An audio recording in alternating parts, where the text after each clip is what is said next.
Yeah, DB. Oh, just cleaning out the deadwood. Okay. Look, Mr. Cannell, I just can't afford to be without work right now, not even for a day. I've got a mother and 2 kid sisters. More good luck telegrams. Well, you know how it is. I've just got to keep on working, see? Sorry, sister. I was sent down here to clean house. I told you I can't use your column anymore. It's lavender and no lace. Send those other people in. I'll tell you what I'll do. I get $30 a week. I'll take 25, 20 if necessary. I'll do anything you say. It isn't the money. We're after circulation. What we need is fireworks. People have been hit with sledgehammers. Start arguments. Oh, I can do that. I know this town inside out. Oh, give me a chance, All please. right, come in. Cashier's got your check. Who are these people? Gibbs, Furley, Cunningham, Giles. Hey, you sister. Don't forget to get out your last column before you pick up your check.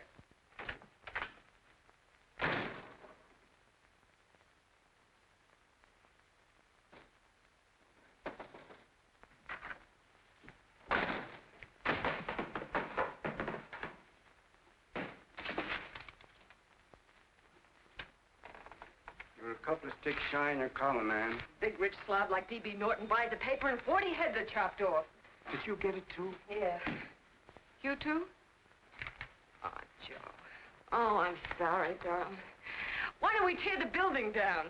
Before you do, Ann, perhaps you'd better finish this column. Yeah, lavender and old lace. Wait, Joe. Wait.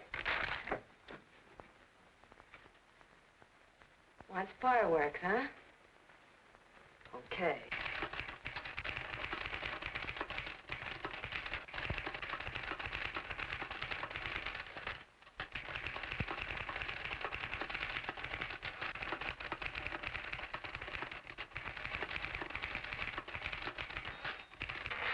Here.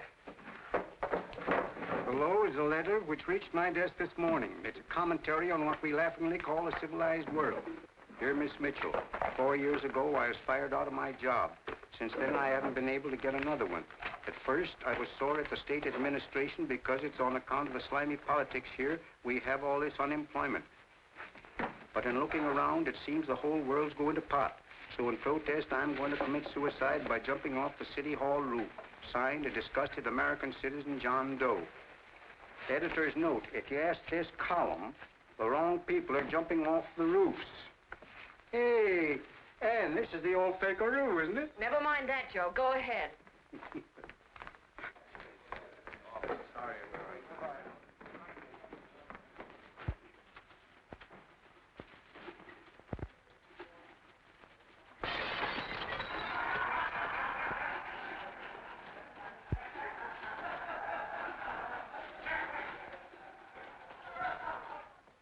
And it's because of the slimy politics that we have all this unemployment here. There it is. That's D.B. Norton's opening attack on the governor. Why, Jim, it's just a letter sent into a column. No, I can smell it. That's Norton. Good morning, gentlemen. Good morning, Governor. Morning, Governor. You're rather early. Governor, did you happen to see this in a new bulletin? Yes. I had it served with my breakfast this morning. Jim thinks it's D.B. Norton at work. Of course it is. Oh, come, Jim. That little item, D.B. Norton does things in a much bigger way. This is his opening attack on you, Governor. Take my word for it. What did he buy a paper for? Why did he engage a high-pressure editor like Cannell for? He's in the oil business. I tell you, Governor, he's after your scalp. All right, Jim, all right. Don't burst a blood vessel. I'll look into it. You get me Spencer of the Daily Chronicle, please? Yes, I saw it, Governor. If you ask me, that's a phony letter. Why, that gagger's got whiskers on it. Okay, I'll get the mayor and maybe the Chamber of Commerce to go after them. Get Mayor Lovett on the phone. Sorry, the mayor's busy on the other phone. Yes, I know, Mrs. Brewster. It's a terrible reflection on our city. I've had a dozen calls already. Spencer of the Chronicle. Hold it. Just a minute. Yes, Mrs. Brewster. I'm listening. I insist that this John Doe man be found and given a job at once. Now, if something isn't done about it, I'll call out the whole auxiliary. Yes, and the junior auxiliary, too. We'll hold a meeting and see that it is. Yes, Spencer? Oh, the governor? Well, what about me? It's my building he's jumping off of, and I'm up for re-election, too. What are you doing? Get Cannell at the bullet. Why, he's liable to go right past my window. Get me Cannell. What was that? What? Out the window. Something just flew by. I didn't see anything. Well, don't stand there, you idiot. Go and look. Open the window. Oh, why did he have to pick on my building? Is there a crowd in the street? No, sir. Then maybe he's caught on a ledge. Look again. I think it must have been a seagull. A seagull? What's a seagull doing around the city hall? That's a bad omen, isn't it? Oh, no, sir. The seagull is a lovely bird. It's all right, Mrs. Brewster. It was just a seagull. Canal? Nothing's happened yet. No, I'm watching. Don't worry, Mrs. Brewster. Just leave it all to me. Spencer, I'll call you back. Hello, Canal? What are you doing? This is the mayor. Yes, Mayor Lovett. How many times are you going to call me? I've got everybody and his brother and sister out looking for him. Did you see the box I'm running? An appeal to John Doe. Think it over, John. Life can be beautiful, says Mayor. If you need a job, apply to the editor of this paper, and so forth and so forth. Okay, Mayor, I'll let you know as soon as I have something. What? Well, pull down the blinds. Run up to Miss Mitchell's house, boss. Boy, she's in a bad way. Where is she? Hey, do you know something? She supports a mother and 2 kids. What do you know about that? Did you find her? No. Her mother's awful worried about her. When she left the house, she said she was going on a roaring drunk. The girl, I mean. Go out and find her. Sure. Hey, but the biggest thing I didn't tell you, her old man's Doc Mitchell. You know the doctor saved my mother's life and wouldn't take any money for it? You remember that. Okay, boss, I'll go and look for her. Holy smokes, Commissioner, you've had 24 hours. Okay, Hawkshaw, grab a pencil. Here it is again. About 5'5", brown eyes, light chestnut hair, and as fine a pair of legs as ever walked into this office. Did you want to see me? No. I've had the whole Army and Navy out searching for you because that's a game we play here every day. I remember distinctly being fired. That's right. But you have a piece of property that still belongs to this newspaper, and I'd like to have it. What's that? The letter. What letter? The letter from John Doe. Oh. The whole town's in an uproar. We've got to find him, and the letter's the only clue. There is no letter. We'll get a handwriting expert to... What? There is no letter. Say that again. There's no letter. I made it up. You made it up. Mm-hmm. You said you wanted fireworks. Don't you know there are 9 jobs waiting for this guy? 22 families want to board him free. 5 women want to marry him, and the mayor's practically ready to adopt him, and you... Just call the morgue, boss. He said there's a girl there. Shut up. Ann, say, why didn't you... Hey. Only one thing to do, Hank. Drop the whole business quickly. How? Run its story. Say John Doe was in here and is sorry he wrote the letter and... That's right. They've got it, sure. He came in here, and I made him change his mind. Bulletin editor saves John Doe's life. Why, it's perfect. I'll have Ned write it up. Oh, Ned, I got a story I want you to... Wait a minute. Listen, you great, big, wonderful genius of a newspaper man. You came down here to shoot some life into this dying paper, didn't you? Well, the whole town's curious about John Doe, and boom, just like that, you're going to bury him. There's enough circulation in that man to start a shortage in the ink market. And what man? John Doe. What John Doe? John Doe, the one I made up. Look, genius, now look. Suppose there was a John Doe and he walked into this office. What would you do? Find him a job and forget about the whole business, I suppose, huh? Not me. I'd make a deal with him. A deal? Sure, when you get hold of a stunt that sells papers, you don't drop it like a hot potato. Well, this is good for at least a couple of months. You know what I'd do? Between now and, let's say, Christmas when he's going to jump, I'd run a daily on. Starting with his boyhood, his schooling, his first job. A wide-eyed youngster facing a chaotic world. The problem of the average man, of all the John Does in the world. Now, then comes the drama. He meets discouragement. He finds the world his feet of clay. His ideals crumble. So what does he do? He decides to commit suicide and protest against the state of civilization. He thinks of the river, but no. No, he has a better idea. The city hall. Why?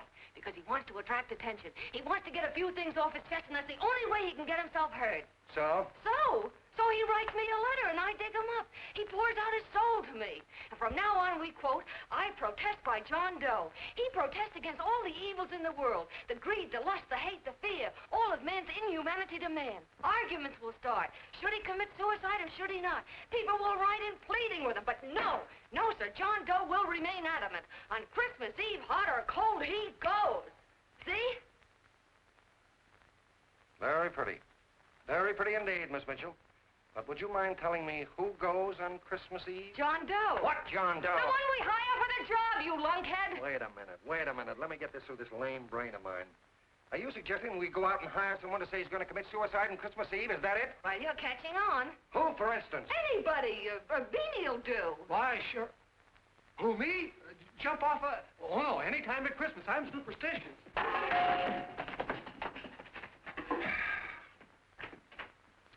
Miss Bishop, do me a favor. Will you go on out and get married and have a lot of babies, but Stay out of newspaper business. Better get that story in, Hank. It's getting late. You're supposed to be a smart guy. If it was raining $100 bills, you'd be out looking for a dime you lost someplace. Holy smokes, wasting my time listening to this mad woman. Look, Chief, look at the Chronicle. It's running on John Doe. They say it's a fake. Why, the no good to... John Doe story, amateur journalism. It's palpably phony. It's a wonder anyone is taking it serious. What do you think of those guys? That's fine. That's fine. Now fall right into their laps. Go ahead. Say John Doe walked in and called the whole thing off. You know what that's going to sound like on top of this. That's all, Ned. Thank you. All right. Amateur journalism, huh? Why, that bunch of sophomores, I can teach them more about... Hey, boss, get a load of this. What? Look. What do they want? They all say they wrote the John Doe letter. Yeah, boss. Oh, they all wrote the letter. Tell them all to wait. Look, Mr. Cannell, one of those men is your John Doe. They're desperate and will do anything for a cup of coffee. Pick one out and you can make the Chronicle eat their words. I'm beginning to like this. If you ask me, Hank, you're playing around with dynamite. No. The gal's right. We can't let the Chronicle get the laugh on us. We've got to produce a John Doe now. Amateur journalism, huh? I'll show those guys. Sure, and there's no reason for them to find out the truth either, because naturally, I won't say anything. Okay, sister, you get your job back. Plus a bonus. What bonus? Or the bonus of $1,000 the Chronicle was going to pay me for this little document. You'll find it says, I, Ann Mitchell, hereby certify that the John Doe letter was created by me. I can read. Sorry. You think this is worth $1,000, do you? Oh, the Chronicle would consider it dirt cheap. Packs everything, including a gun. Okay, sister, you got yourself a deal. Now let's take a look at the candidates. The one we pick has got to be the typical average man. Typical American that can keep his mouth shut. Show me an American who can keep his mouth shut and I'll eat him. Okay, Beanie, bring him in one at a time.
Did you write that letter to Miss Mitchell?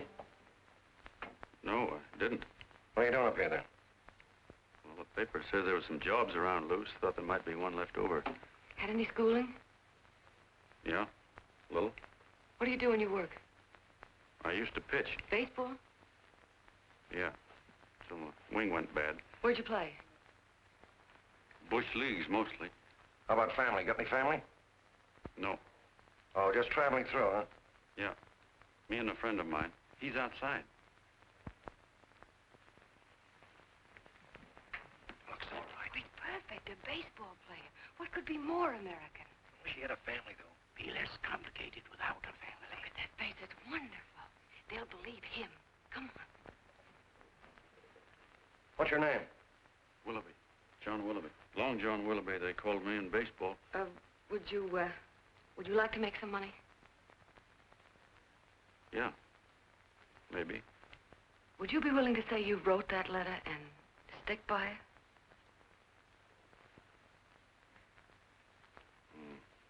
I get the idea. Yeah. Maybe. That's our man. He's made to order. I don't know. He don't seem like the kind of a guy that'd fall in line. When you're desperate for money, you do a lot of things, Mr. Cannell. He's our man, I tell you. He fainted. Come on, Get the water, quickly. Hurry up, Pop. Oh, Right here, sit down. Huh? you all right? Yeah, I'm all right. How many is that, 6?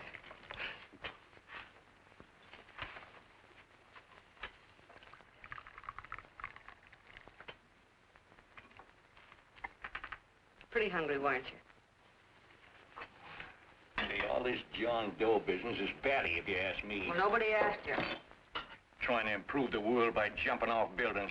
You couldn't improve the world if the buildings jumped on you. Don't mind the colonel. He hates people. He liked you well enough to stick around. Well, that's because we both play doohickeys. I met him in a boxcar a couple of years ago.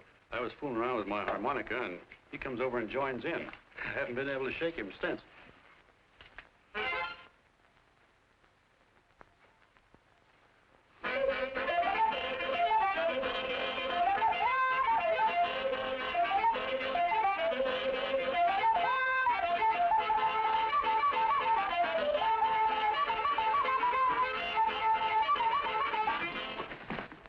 Here he is. No, you can't take pictures of him like that, eating a sandwich and with a beard.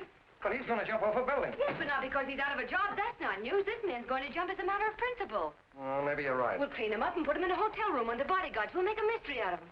Did you speak to Mr. Norton? Thinks it's terrific. Says for us to go the limit. Wants us to build a bonfire under every big shot in the state. Oh, swell. Is that the contract? Yeah. What's he doing here? Friend of his. They play duets together. Duets? But can we trust him? Oh. I trust him. Oh, you trusted me. Well, that's fine. I suppose he trusts you, too. Oh, stop worrying. He's all right. Okay, but we don't want more than a couple of hundred people in on this thing. Now, the first thing I want is an exact copy of the John Doe letter in your own handwriting. Got it already. Here. Now, that's fine. Now, I want you to sign this agreement. It gives us an exclusive story under your name, day by day, from now until Christmas. On December 26th, you get one railroad ticket out of town. And the bulletin agrees to pay to have your lawn fixed. That's what you want, isn't it? Yeah, but it's got to be by Bonesetter Brown. Okay, Bonesetter Brown goes. Here, sign it. Meanwhile, here's $50 spending money. That's fine. Beanie? Yes, boss. Take charge of him. Get him a suite at the Imperial and hire some bodyguards. Yeah, and some new clothes, Beanie.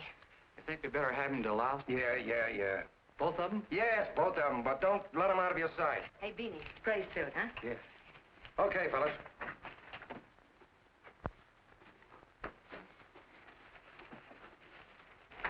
Take it easy, John Doe. And you start pounding that typewriter. Oh, boy, this is terrific. No responsibilities on our part, just statements from John Doe, and we can blast our heads off. Before you pop too many buttons, don't forget to make out that check for $1,000. Okay, fellas, now, let me see. You sit outside the door. Nobody comes in, see? You two fellas sit in here. Hey, pretty nifty, huh? You ain't gonna get me to stay here. Sure you are. No, sir. That spot under the bridge where we slept last night's good enough for me. Say, what'll I do with this baggage? Let's stick him in the bedroom. Give me mine. I ain't staying. You know, we were headed for the Columbia River country before all this John Doe business came up. You remember that, don't you? Sure, I remember. Say, your ears popped coming up in the elevator. Mine did. All along, John. I tell you, it's no good. You're gonna get used to a lot of stuff that's gonna wreck you. Why, that $50 in your pocket's beginning to show up on you already. And don't pull that on me, neither.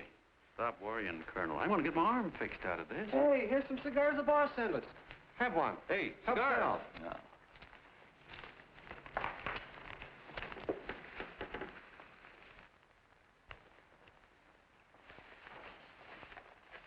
Say, I'll bet you even the major leaguers don't rate an outfit like this. Here, make yourself comfortable. Paper?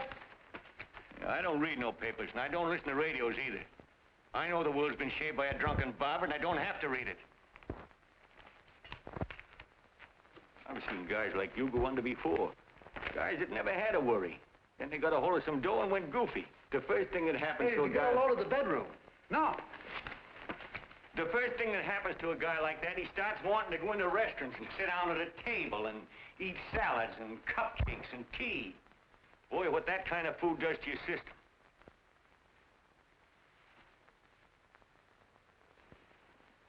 The next thing the dope wants is a room.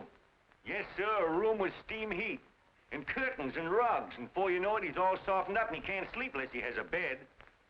Hey, stop worrying, Colonel. $50 ain't gonna ruin me. I've seen plenty of fellas start out with $50 and wind up with a bank account. Hey, what's the matter with the bank account, anyway? And let me tell you, Long John, when you become a guy with a bank account, they got you.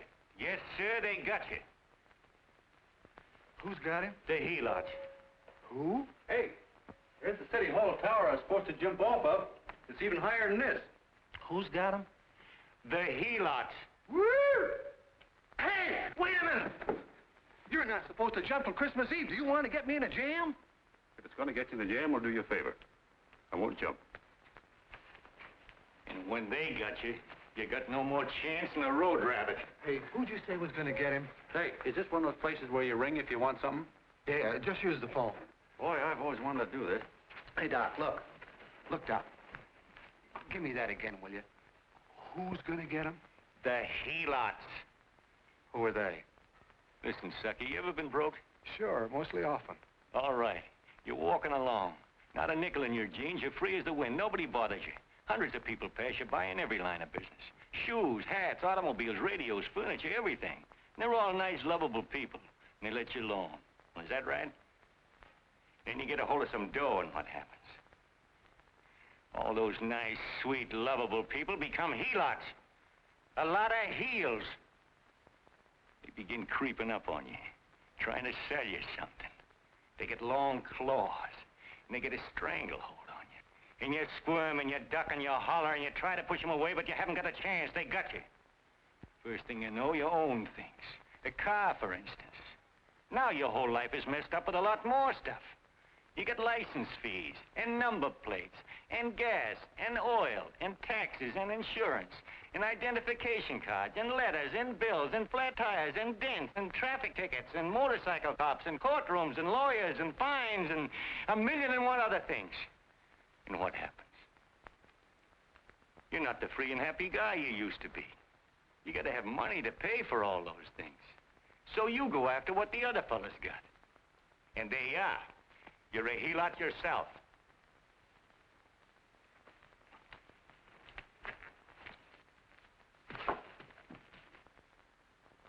You win, Colonel. Here, take the 50.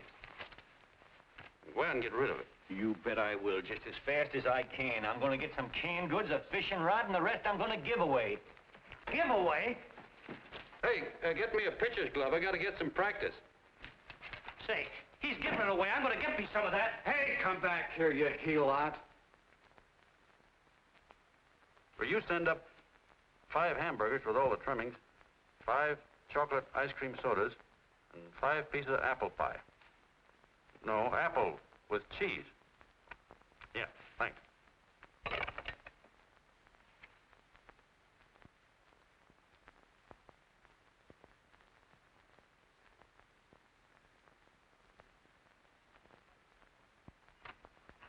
Hello there. Well, well. If it isn't the man about town. All set, Miss Ann. Hmm? Oh, yes. Let's go. Let's see, we want some action in these pictures. Action? Mm-hmm. That's good. No. This man's going to jump off a roof. Oh. Here, wait a minute. Let me comb your hair. Sit down. Yeah, that's better.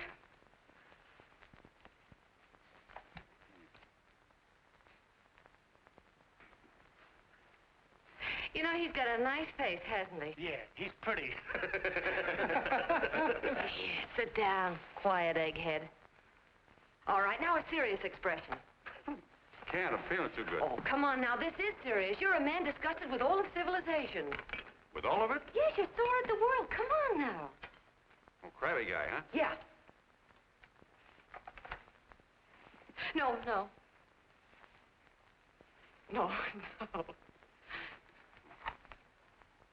No, look. You don't have to smell the world. Well, all those guys in the Never picture mind stand- those guys. All right, stand up. Now, let's see what you look like when you protest. Against what? Against anything, just protest. You got me. Oh, look, I'm the umpire, and you just cut the heart of the plate with your fast one, and I called it a ball. What would you do? Oh, you did, huh? Yeah. Why can't you call him right, you boneheaded...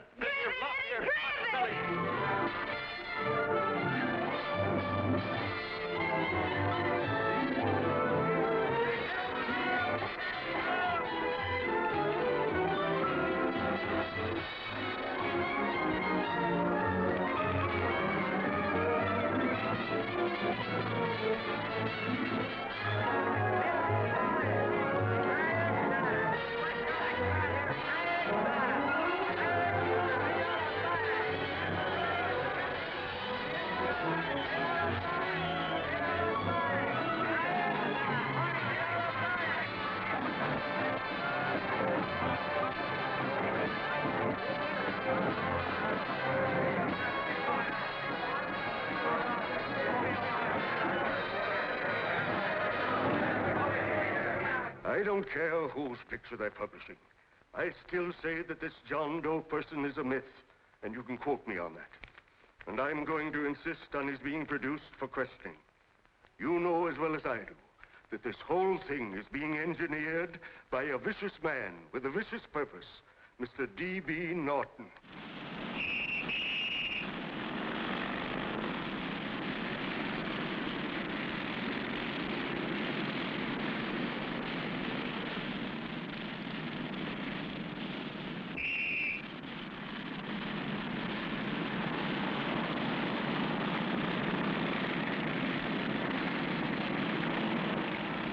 And Miss Mitchell are at the house, sir. Oh, they are? All right. Come on. Personally, I think it's just plain stupidity to drop it. Now, you should see a fan mail, thousands. Why, it's going over like a house afire. What are you afraid of, Canal? It's doubled our circulation. Yeah, but it's got everybody sore. Ads are being pulled. The governor's starting a libel suit. What's more, they all know John Doe's a phony, and they insist on seeing What him. about it? Let them see him. We'll go on one better. They can also hear him. You own a radio station, Mr. Norton. Why not put him on the air? Watch out for this damn DB. She'll drive you batty. Oh, Look, what? we can't let him get to this Bush League pitcher and start pumping him. Good night. Now, tell him what that screwball might do. I walked in yesterday. Here he is, standing on a table with a fishing pole. Fly casting. Take my advice and get him out of town before this thing explodes in our faces. If you do, Mr. Norton, you're just as much of a dumb cluck as he is. Excuse me. No, you got yourself a meal ticket and you hate to Sure, let it's go. a meal ticket for me, I admit it, but it's also a windfall for somebody like Mr. Norton who's trying to crash national politics. That's what you bought the newspaper for, isn't it? You want to reach a lot of people, don't you? Well, put John Doe in the air and you can reach 130 million of them. He can say anything he wants and they'll listen to him. All right, we'll forget the governor and the mayor and all the small fry like that. This can arouse national interest. If he made a hit around here, he can do it every place else in the country. And you'll be pulling the strings, Mr. Norton. Go down to the office and arrange for some radio time. But, DB, you're not I going want to it fall... as soon as possible. Okay. I just came in to get warm myself. Come on, let's go.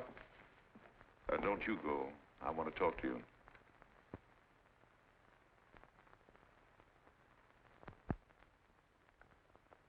Sit down.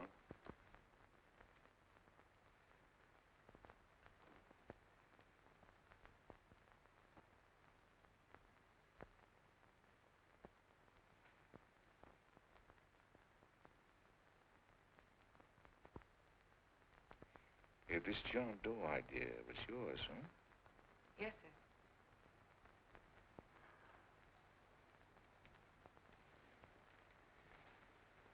How much money do you get? $30. $30. Well, what are you after? I mean, what do you want? A journalistic career? Money. Money? Well, I'm glad to hear somebody admit it. You suppose you could write a radio speech that would put that fellow over?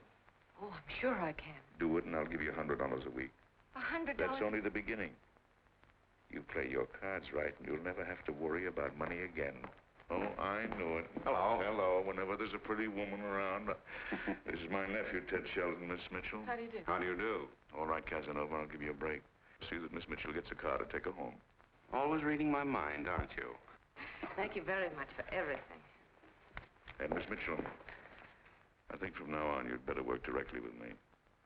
Yes, sir.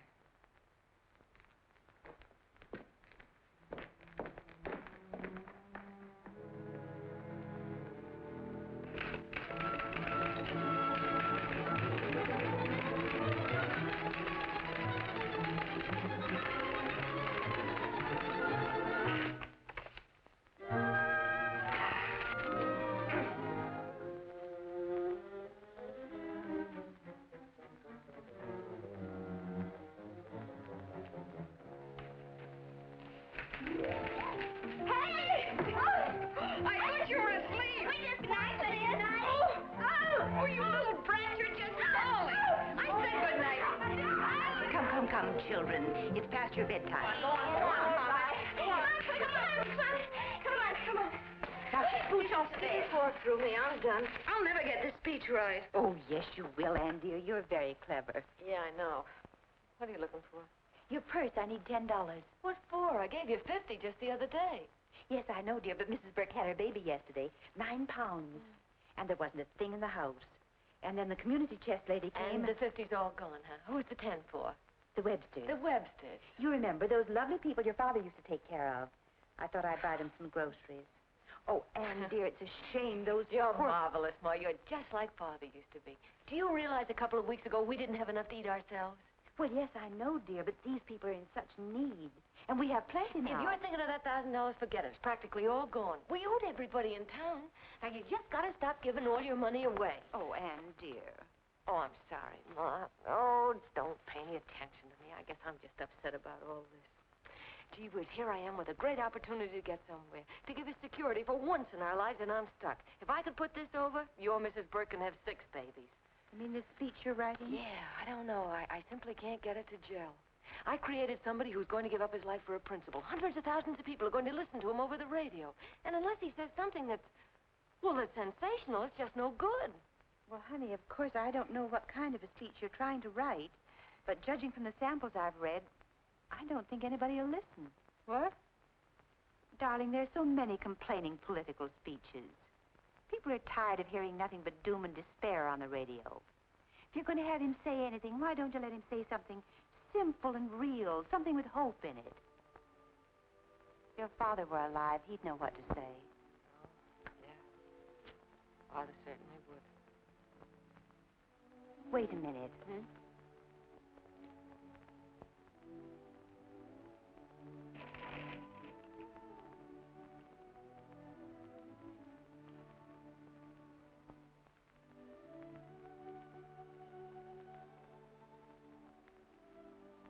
That's your father's diary, Anne. Father's... I never knew he had a diary.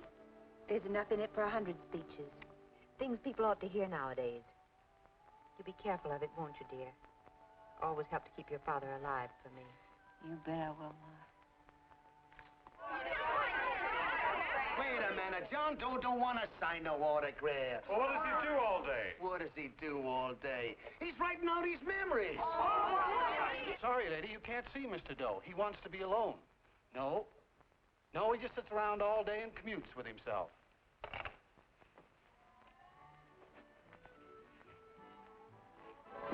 Oh!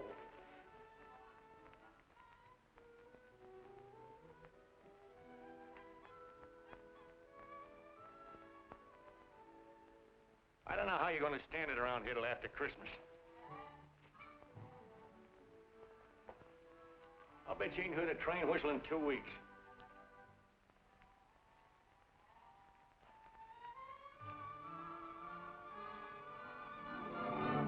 Steve, right!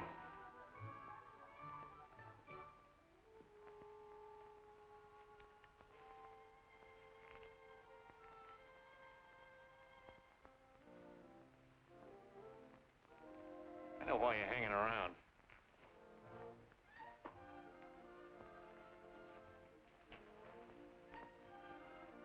You're stuck on the girl. That's all a guy needs is to get hooked up with a woman.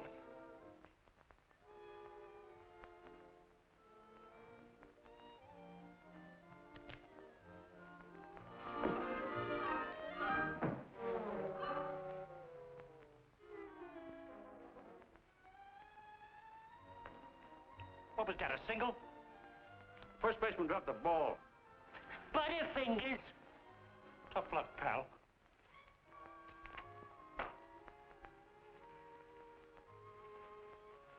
Guy has a woman on his hands. First thing he knows, his life is balled up with a lot more things. Furniture.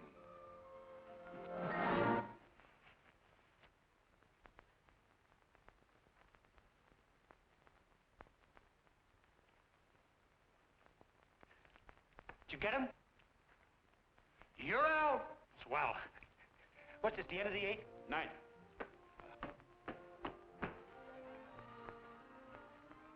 Hey, Beanie, there's a couple of mugs in the Chronicle snooping around out here. Ah. Come on, Angel Face. Gangway. What's the score, Angel Face? 3-2, our favor. Gee, that's great.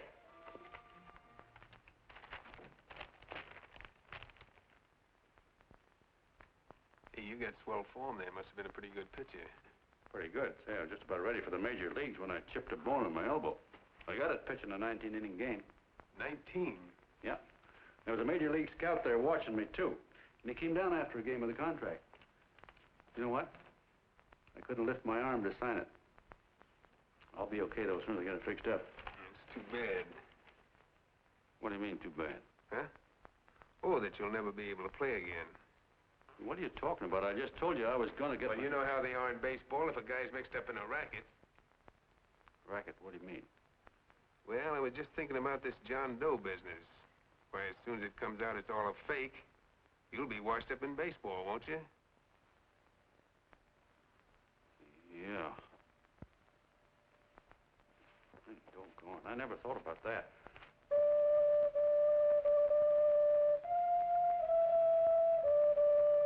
Gosh. And another thing, what about all the kids in the country? The kids that idolize ball players. What are they going to think about you? Yeah. Hey, Colonel. Did you hear that? I gotta figure some way out of this thing. Elevators are still running. I know one way you can do it. How? Well, when you get up there on the radio, all you have to do is to say the whole thing's a frame-up. Make you a hero sure as you're born. Yeah, but how am I going to get my arm fixed? Well, that's a cinch. I know somebody who'll give you $5,000 just to get up on the radio and tell the truth. $5,000? Yeah, $5,000, and he gets it right away. You don't have to wait till Christmas. Look out, Long John. They're closing in on you. Say, who's putting up this dough? Fellow runs the Chronicle. Here's the speech you make, and it's all written out for you. $5,000. Holy mackerel, I can see the helots coming, the whole army of them. It's on the level.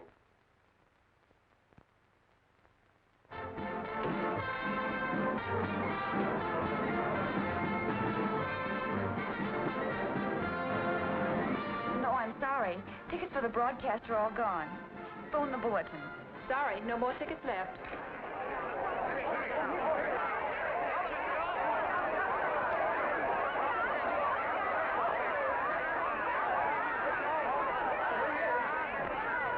Oh, John, all set for the big night? Well. Turn around. One moment. Now stand Hold it, Mr. Doe. Hold it. Big smile, Mr. Doe. Okay, Jeannie, that's all. Take him out. Now, look, John, here's the speech. It's in caps and double spaced. You won't have any trouble reading it. Not nervous, are you? No. Of course not. He wouldn't be. Who? John Doe, the one in there. Hey, don't let your knees rattle. It picks up on the mic. Oh, Jeannie, you needn't be nervous, John. All you have to remember is to be sincere. Pick up that phone, Miss Mitchell. It's for you. Okay. Hello? Yes, Mother.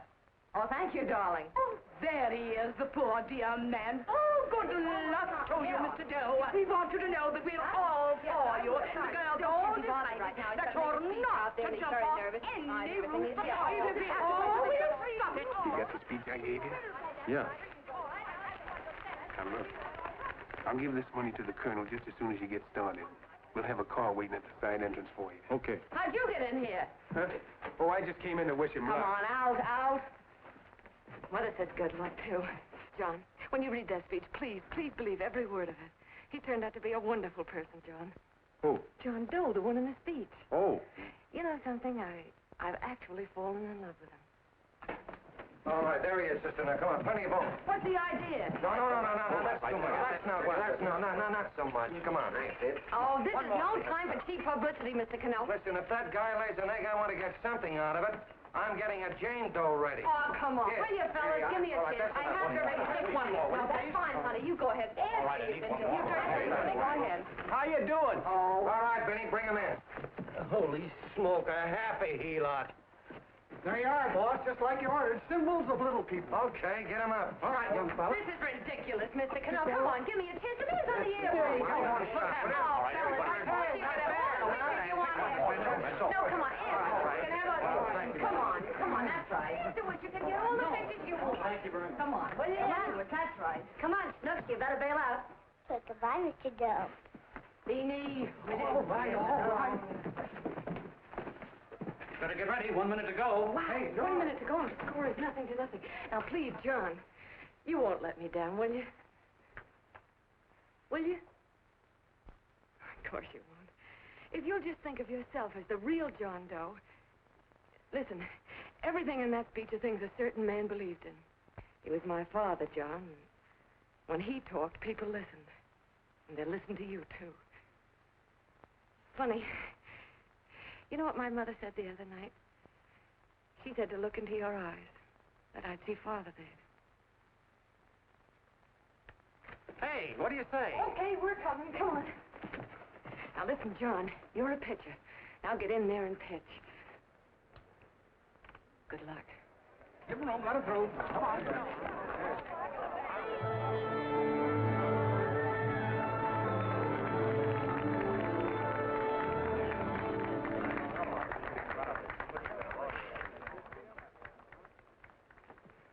Hey, let's get out of here. There's the door right there. Hey, what are you doing here? That's what I'd like to know. Come on, now. Hey, he's a friend of mine. Never mind, let him alone. He's all right.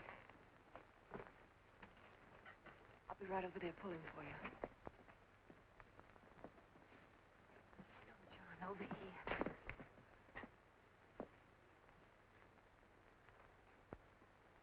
Stand by.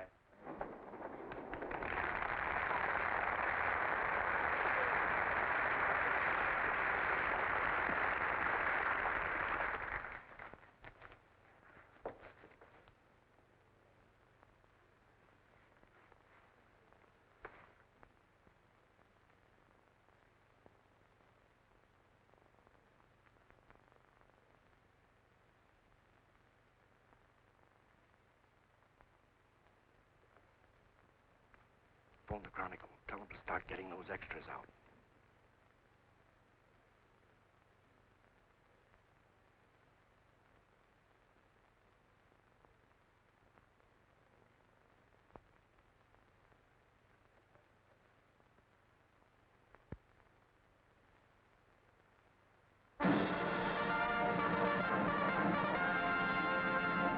And good evening, ladies and gentlemen. This is Kenneth Fry speaking for the New Bulletin. Tonight we give you something entirely new and different. Standing beside me is the young man who has declared publicly that on Christmas Eve he intends to commit suicide, giving as his reason, quote, "I protest against the state of civilization," end quote. Ladies and gentlemen, the New Bulletin takes pleasure in presenting the man who is fast becoming the most talked of person in the whole country, John Doe.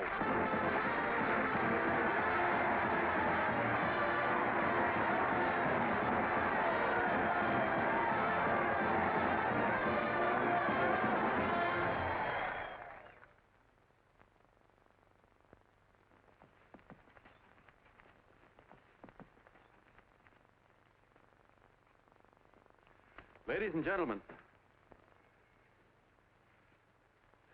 I am the man you all know as John Doe. I took that name because it seems to describe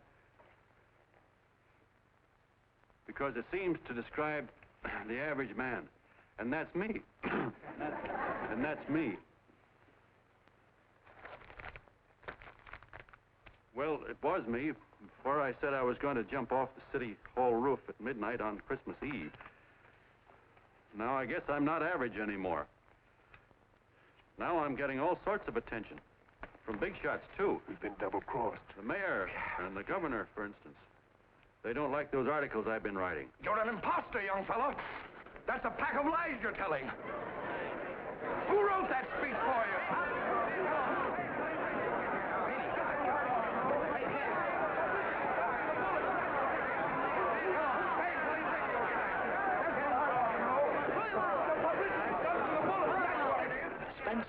Ladies and gentlemen, the disturbance you just heard was caused by someone in the audience who tried to heckle Mr. Doe. The speech will continue.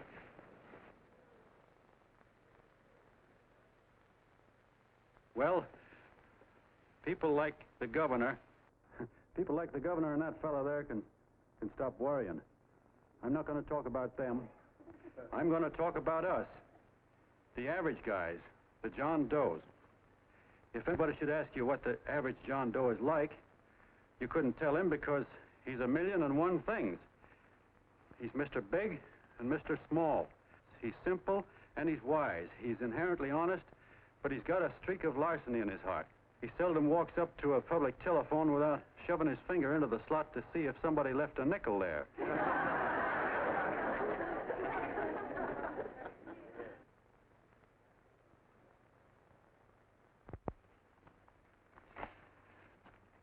He's the man the ads are written for. He's the feller everybody sells things to. He's Joe Doe, the world's greatest stooge and the world's greatest strength.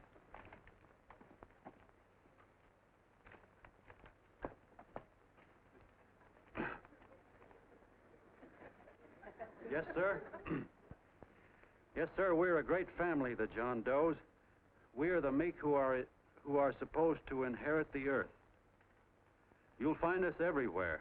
We raise the crops, we dig the mines, work the factories, keep the books, fly the planes, and drive the buses. And when the cop yells, "Stand back there, you," he means us, the John Does. Well, what kind of a speech is that? Didn't you read it? We've existed since time began. We built the pyramids. We saw Christ crucified, pulled the oars for Roman emperors, sailed the boats for Columbus, retreated from Moscow with Napoleon, and froze with Washington at Valley Forge. Yes, sir. We've been in there dodging left hooks since before history began to walk. In our struggle for freedom, the canvas many a time, but we always bounce back because we're the people, and we're tough.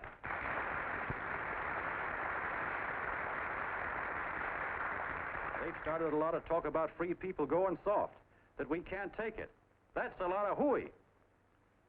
A free people can beat the world at anything, from war to tiddlywinks, if we all pull in the same direction.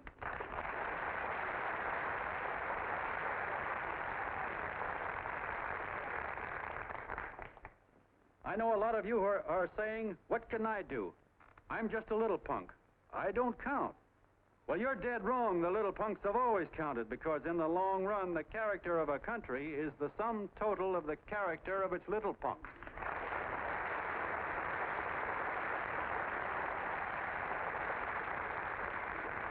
But we've all got to get in there and pitch. We can't win the old ball game unless we have teamwork. And that's where every John Doe comes in. It's up to him to get together with his teammate. And your teammate, my friends, is the guy next door to you. Your neighbor. He's a terribly important guy, that guy next door. You're going to need him, and he's going to need you, so look him up. If he's sick, call on him. If he's hungry, feed him. If he's out of a job, find him one. To most of you, your neighbor is a stranger, a guy with a barking dog and a high fence around him. Now, you can't be a stranger to any guy that's on your own team. So tear down the fence that separates you. Tear down the fence, and you tear down a lot of hates and prejudices. Tear down all the fences in the country, and you really have teamwork.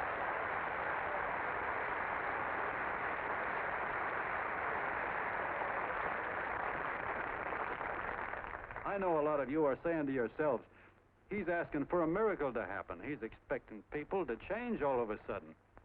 Well, you're wrong. It's no miracle. It's no miracle because I see it happen once every year, and so do you, at Christmas time. There's something swell about the spirit of Christmas, to see what it does to people, all kinds of people. Now, why can't that spirit, that same warm Christmas spirit, last the whole year round? Gosh, if it ever did, if each and every John Doe would make that spirit last 365 days out of the year, we'd develop such a strength, we'd create such a tidal wave of goodwill that no human force could stand against it. Yes, sir, my friends. The meek can only inherit the earth when the John Does start loving their neighbors. You better start right now. Don't wait till the game is called on account of darkness. Wake up, John Doe. You're the hope of the world.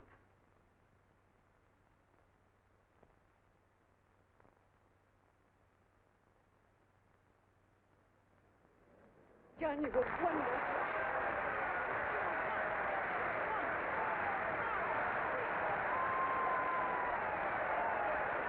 Let's get out of here. Now you're talking.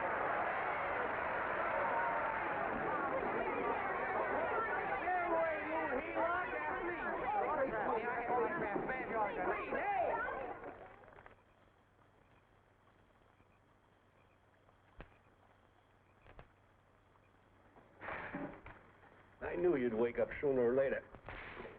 Boy, am I glad we got out of that mess. I had the 5,000 bucks sewed up. Could have been on my way to old Doc Brown.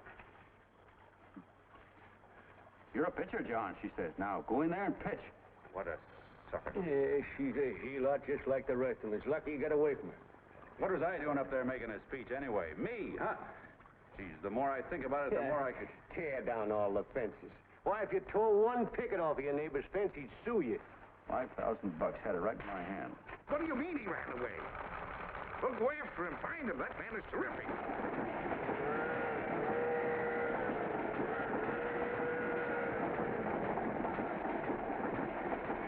Columbia River, here we come.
About that big and about that thick?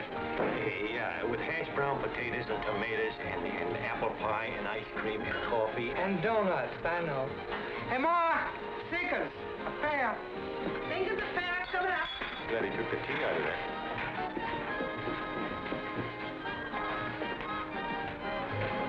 Hey, look. Join the John Doe Club. John Doe Club?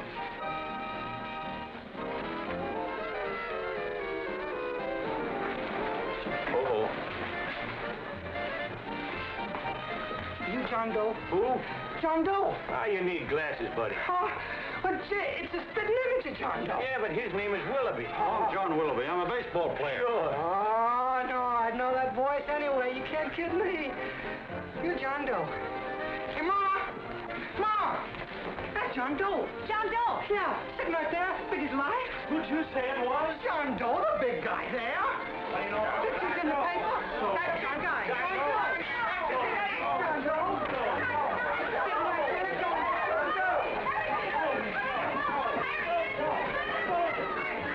Hey, operator, Dan Beaner. Look, call everybody in town. John Doe was just in my place. Yeah, he ordered donuts.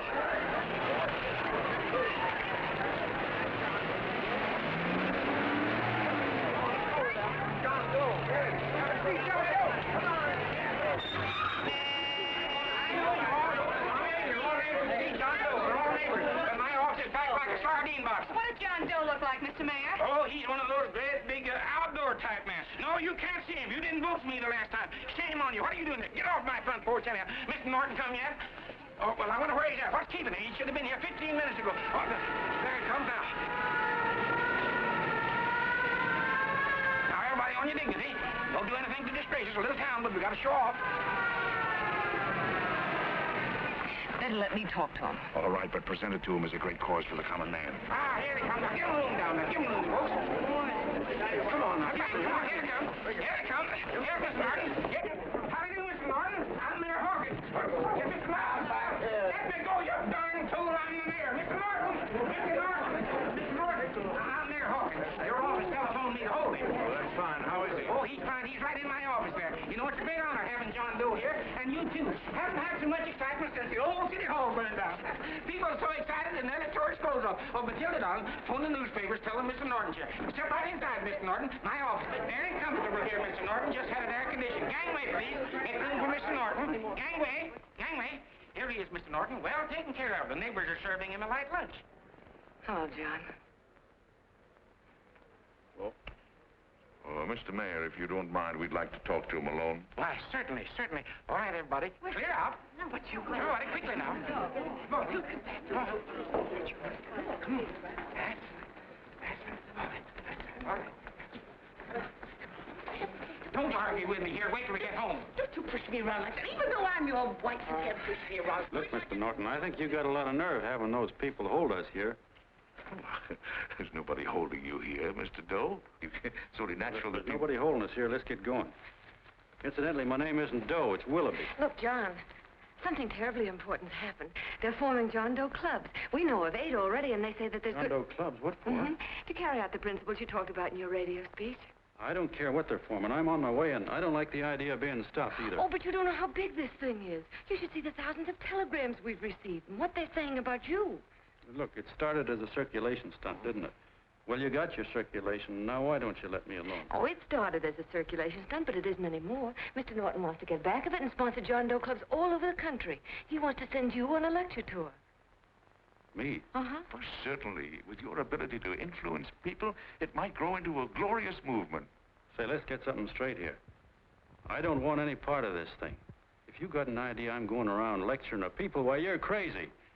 Baseball's my racket, and I'm sticking to it.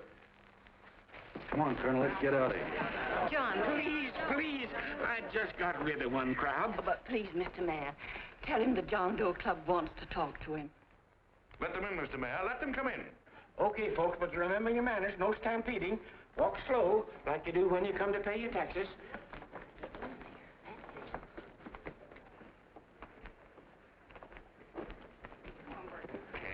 All right, give me a chance. come right in. My name's Bert Hanson, Mr. Doe. I'm the head soda jerker at Schwabacker's drugstore. Well, sir, you see, me and my wife, we heard your broadcast, and we got quite a bang out of it. Especially my wife. Kept me up half the night saying, that man's right, honey. The trouble with the world is nobody gives a hoot about his neighbor. That's why everybody in town's sore and cranky at each other. And I kept saying, oh, that's fine, but how's a guy going to go around loving the kind of neighbors we got? Old Sourpuss, for instance. You see, Sourpuss Smithers is a guy who lives all alone next door to us. He's a cranky old man and runs a second-hand furniture store. We haven't spoken to him for years. I always figured he was an ornery old gent that hated the world because he was always slamming his garage door and playing the radio so loud he kept half the neighbors up. Well, anyway, the next morning I'm out watering the lawn and I look over and there's Sourpuss on the other side of the hedge straightening out a dent in his fender. And my wife yells to me out the window. She says, go on, speak to him, Bert. And I figured, well, heck, I can't lose anything, so I yelled over to him, good morning, Mr. Smithers. He went right on pounding his fender. Was I burned? So I turned around to give my wife a dirty look, and she said, louder, louder, he didn't hear you. So in a voice you could have heard in the next county, I yelled, good morning, Mr. Smithers. Well, sir, you could have knocked me over with a feather. Old Sourpuss turned around surprised-like, and he put on a big smile, came over and took my hand like an old lodge brother, and he said, good morning, Hanson. I've been wanting to talk to you for years, only I thought you didn't like me. And then he started chatting away like a happy little kid, and he got so excited his eyes all... Well, Mr. Doe, before we got through, I found out Smithers is a swell egg, only he's pretty deaf, and that accounts for all the noises. And he says it's a shame how little we know about our neighbors. And then he got an idea, and he said, how's about inviting everybody someplace where we can all get together and know each other a little better? Well, I'm feeling so good by this time, I'm ripe for anything. So Smithers goes around the neighborhood inviting everybody to a meeting at the schoolhouse, and I tell everybody that comes in the store, including Mr. Schwabacker, my boss. I'm talking too much. Well, I'll be doggone if for 40 people don't show up. Of course, none of us knew what to do, but we sure got a kick out of seeing how glad everybody was just to say hello to one another. Tell him about making Sourpuss chairman. Oh, yeah, we made Sourpuss chairman and decided to call ourselves the John Doe Club. And say, incidentally, this is my wife. Come here, honey. This is my wife, Mr. Doe. How do you do, Mr. Doe? It's our puss is here, too. Oh, is he? This is Sourpuss, or excuse me, Mr. Smithers, Mr. Doe. That's all right. If you didn't call me Sourpuss, it wouldn't feel natural. Well, anyway, I guess nearly everybody in the neighborhood came except the Delaney's. The Delaney's live in a big house with an iron fence around it, and they always keep their blinds drawn. And we always figured that he was just an old miser that sat back counting his money, so why bother about inviting him? Until Grimes, the milkman, spoke up, and he said, say, you've got the Delaney's all wrong. And then he tells us about how they canceled their milk last week, and how when he found a note in the bottle, he got kind of curious-like, and he sort of peeked in under the blinds and found the house was empty. If you ask me, he says, they're starving. Old man Delaney has been bringing his furniture over to my place at night, one piece at a time, and selling it. Yeah. And, well, sir, a half dozen of us ran over there to fetch him, and we brought him to the meeting. And what a reception they got. Why, everybody shook hands with him and made a fuss over them, and, well, finally, Mr. and Mrs. Delaney just sat right down and cried. And then we started to find out about a lot of other people. Yeah, sure. Well, you know Grubel, for instance. Grubel's here. Yeah, that's a... You don't know Grubel, but he's a man that everybody figured was the worst no-account in the neighborhood because he was living like a hermit, and nobody would have anything to do with him. That isn't Little Murphy. The postman told us the truth. Why, Grubel, he says, he lives out of garbage cans because he won't take charity, because it'd ruin his self-respect, he says. Just like you said on the radio, Mr. Doe. Well, sir, about a dozen families got together and gave Grubel a job watering their lawns. Isn't that wonderful? And then we found jobs for 6 other people, and they've all gone off for leave. Yeah, and my boss, Mr. Schwabacker, made a job in his warehouse for old man Delaney. And he gave you that $5 raise. Yeah, that's swell. Why, Bert, I feel slighted. I'd like to join, but nobody asked me. I'm sorry, Mayor, but we voted that no politician could join. Just the John Does of the neighborhood, because you know how politicians are. Well, the reason we wanted to tell you this, Mr. Doe, was to give you an idea of what you've started. And from where I'm sitting, I don't see any sense in you jumping off any building. No. Well, thank you for listening. Goodbye, Mr. Doe. You're a wonderful man. And it strikes me you can be mighty useful walking around for a while. Say goodbye, Mr. Doe. Goodbye, Mr. Doe.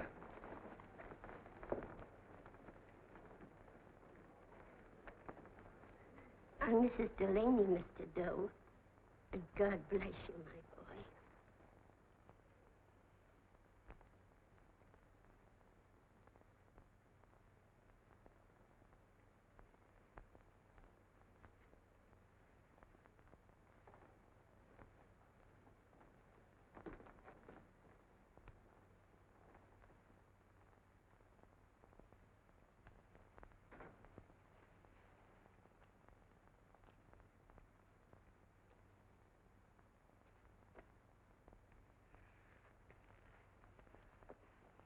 Gee whiz, I'm all mixed up.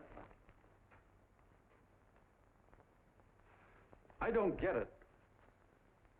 Look, all those swell people think I'm going to jump off a building or something. I never had any such idea. Gosh. The fellow'd have to be a mighty fine example himself to go around telling other people how to... Say, look, what happened the other night was on account of Miss Mitchell here. She wrote the stuff. Don't you see what a wonderful thing this can be? But we need you, John. You're hooked. I can see that right now. They got you. Well, I'm through.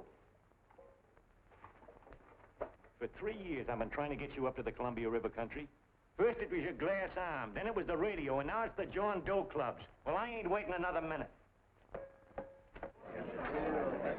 Gangway, you helots! Hey, Colonel, wait a minute. I want you personally to go along with John Doe and Miss Mitchell and handle the press and the radio. Me? Yes, I don't want to take any chances. And Johnson? Yes, P.V. Your crew will do the mop-up job. They'll follow John Doe into every town, see that the clubs are properly organized and the charter's issued. Right. There are only 8 flags up there now. I want to see that map covered before we get through.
are. If they made demands, I'd understand it. But the John Does ask for nothing. People are going off relief. If this keeps up, I'll be out of a job. As soon as it gets strong enough, we'll find out what John Doe wants. 30 every Thursday. 60 at 60. Who knows what? I'm sorry, boss. They just won't let anybody talk politics to them. It's crazy. We've got to get to them.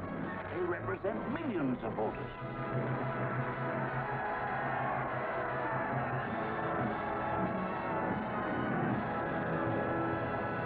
I tell you, ladies and gentlemen, this thing has been nothing short of a prairie fire. We've received so many applications for charters to the John Doe clubs, we haven't been able to take care of them. I'd hate to have that many pins stuck in me. This John Doe convention is a natural. It's going to put our city on the map. By over 2,400 John Doe clubs are sending delegates. Can you imagine that? You, Mr. Mayor, will be the official host. You will make the arrangements for decorating the city, parades, and a reception for John Doe when he gets home. And don't wear your high hat. No high hat?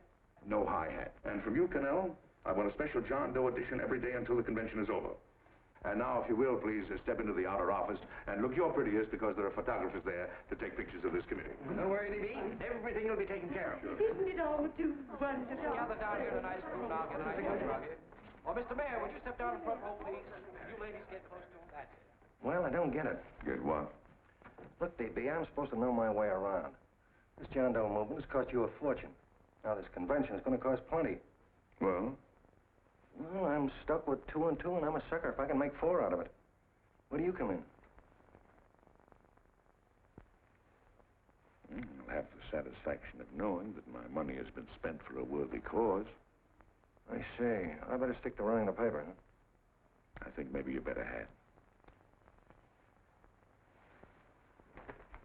And Cannell, I'd like to have the John Doe contract, all the receipts for the money we advanced him with the letter Miss Mitchell wrote, which I gave her $1,000.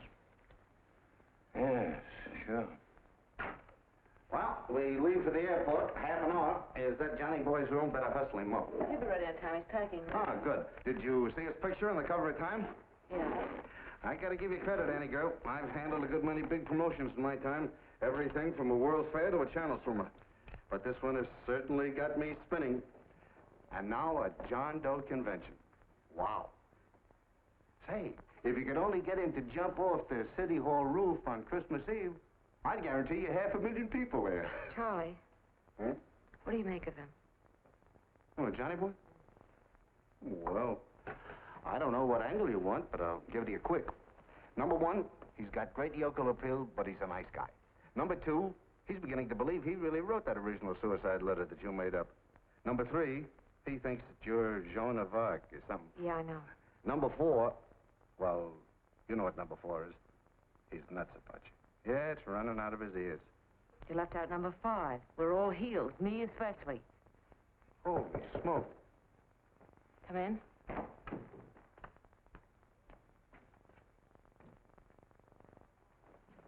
More pack. Good. I'll go and get Beanie Boy. Okay, Charlie boy.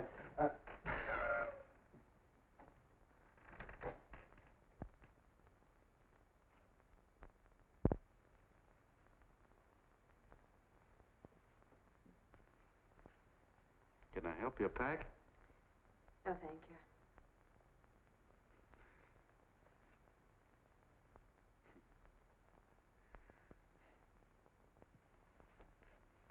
You care if I sit down out here? No.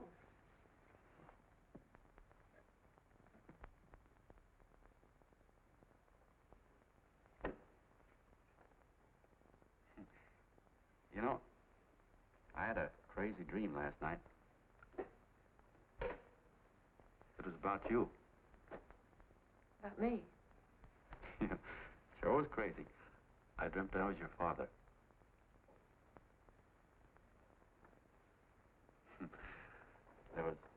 There was something I was trying to stop you from doing. So I got up out of bed, and I walked right through the wall here, right straight into your room. You know how dreams are. And there you were in bed. But you're a little girl, you know, about 10. And very pretty, too. So I shook you, and the moment you opened your eyes, you hopped out of bed and started running like the devil in your nightgown. You ran right out the window there, and you ran out over the tops of buildings and roofs and everything for miles. And I was chasing you. And all the time you were running, you kept growing bigger and bigger and bigger, and pretty soon you were as big as you are now, you know, grown up. And all the time I kept asking myself, what am I chasing her for? And I didn't know. Isn't that a hot one? Well, anyway, you ran into some place, and then I ran in after you, and when I got there you were getting married. And the nightgown had changed into a beautiful wedding gown. You sure look pretty, too. And then I knew what it was I was trying to stop you from doing. Dreams are sure crazy, aren't they? Well, would you like to know who it was you were marrying? Oh, a tall, handsome Ubangi, I suppose. No, not that bad. It was that fellow that sends you flowers every day. What's his name? Mr. Norton's nephew? Ed Sheldon. Yeah, that's the one. But here's the funniest part of it all. I was the fellow up there doing the marrying, you know, the justice of peace or something. You were? I thought you were chasing me. Well, yes, I was, but I was your father then, see? But the real me, John Doe, or that is, Long John Willoughby, I was the fellow up there with the book. You know what I mean? I guess so. Then what happened? Well, I took you across my knee and I started spanking you. That is, I didn't do it. I mean, I did do it, but it wasn't me, you see. I was your father then. Well, I held you across my knee and I said, Annie, I won't allow you to marry a man that's just rich or that has his secretary send you flowers. The man you marry has got to swim rivers for you. He's got to climb high mountains for you. He's got to slay dragons for you. He's got to perform wonderful deeds for you. Yes, sir. And all the time, the guy up there, you know, with the book, me, just stood there nodding his head. He said, go to it, Pop. Whack her one from me, because that's just the way I feel about it, too. So he said, come on down here and whack her yourself. So I came down, and I whacked you a good one, see? And he whacked you. And I whacked you another one, and we both started whacking you like... Well, if you're through whacking her, come on, let's get going. Okay, fellas, right in here. You go out the side entrance, there's a bunch of autograph seekers out front. We'll be down with the bags in a minute. Come on, don't make a government project out of this. Hi, Benny. When's our plane take off again? Couple of minutes. How many people do you think we've talked to already, outside the radio, I mean? Oh, I don't know. About 300,000. 300,000. What makes them do it, Ann? What makes them come and listen and get up their John Doe clubs the way they do? I've been trying to figure it out. Look, John, what we're handing them are platitudes. Things they've heard a million times. Love thy neighbor, clouds have silver linings, turn the other cheek. It's just as... Yeah, I heard them a million times, too, but... there you are. Maybe they're like me, just beginning to get an idea of what those things mean. You know, I never thought much about people before. They were always just somebody to fill up the bleachers. The only time I worried about them is when they didn't come in to see me pitch. You know, lately I've been watching them when I talk to them. I could see something in their faces. I could feel that they were hungry for something. You know what I mean? Maybe that's why they came. Maybe they're just lonely and wanted somebody to say hello to. I know how they feel. I've been lonely and hungry for something practically all my life.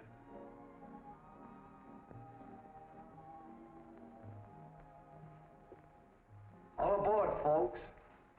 That's yours. Yeah, that's true. Oh, somebody else sitting here? No, that's your seat. And this is your coat. Mine? A little token of appreciation. Oh, it's beautiful, D.B. Well, I don't quite know what to say. Well, don't say anything at all. Just sit down.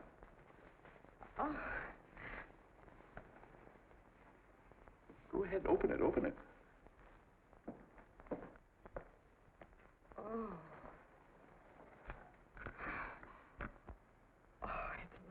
lovely. And a new contract goes with it. Well, come on, Springer. You've got something on your mind. Must be stupendous. You know, that's what I like about it. Right to the point, like that. All right, Practical Annie, here it is.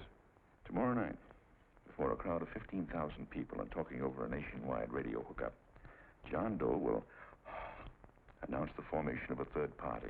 A third party? Yes, the John Doe Party. Devoted entirely to the interests of all the John Does all over the country, which practically means 90% of the voters.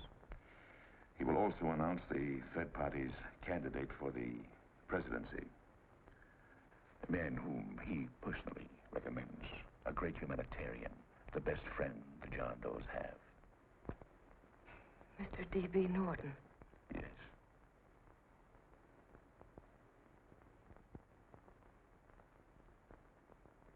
Wow.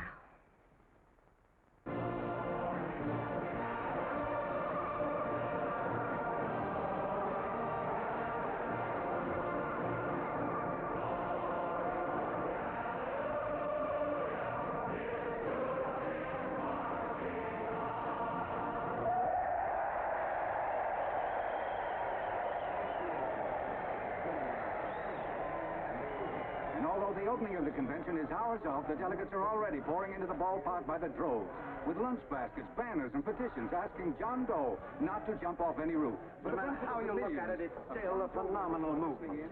These John Does, or the hoi polloi, as you've heard people call them, have been laughed at and ridiculed, but here they are, gay and happy, having traveled thousands of miles, their expenses paid by their neighbors, to come here to pay homage to their hero, John Doe. And in these days of wars and bombings, it's a hopeful sign that a simple idea like this can sweep the country. An idea based on friendliness, on giving and not taking, on helping your neighbor and asking nothing in return. And if a thing like this can happen, don't let any of your grumbling friends tell you that humanity is falling apart. This is John B. Hughes, signing off now and returning you to our main studio until 9 o'clock, when the convention will officially open. Oh, John, come in. Say, I'm kind of... It's raining out a little. That's all right. It's good to see you. Sit down. Thanks.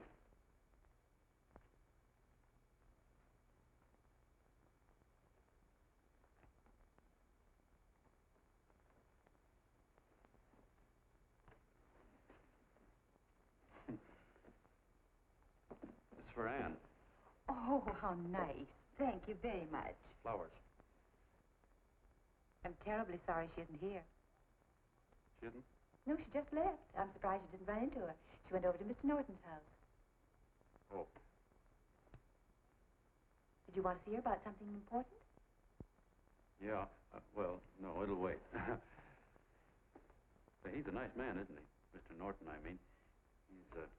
He's done an awful lot for the...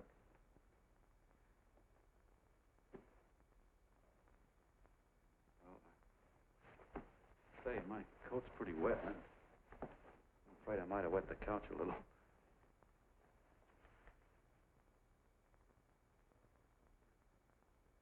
Well, I guess I'll see her at the convention later. Yes, of course. I'll see that she gets the flowers. Thanks. Good night, Mrs. Mitchell. Good night, John.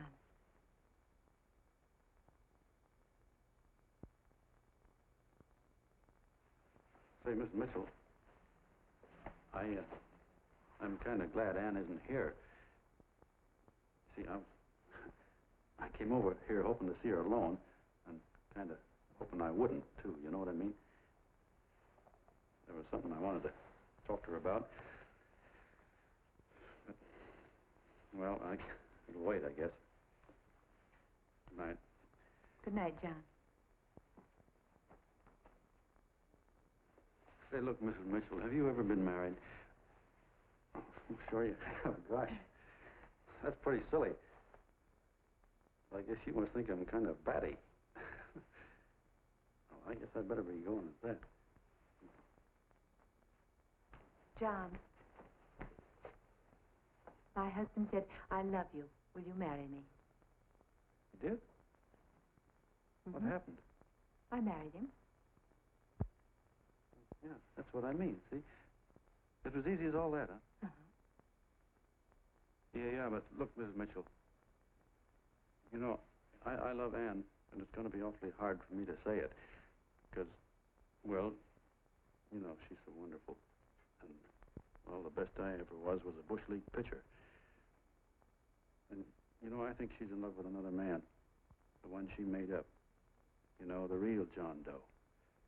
Well, that's pretty tough competition. I bet you he'd know how to say it all right.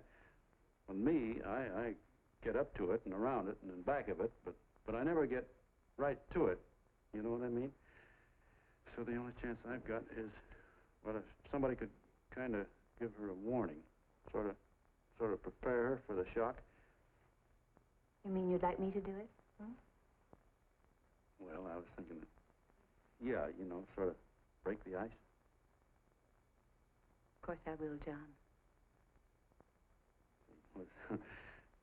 Thank you, Mrs. Mitchell.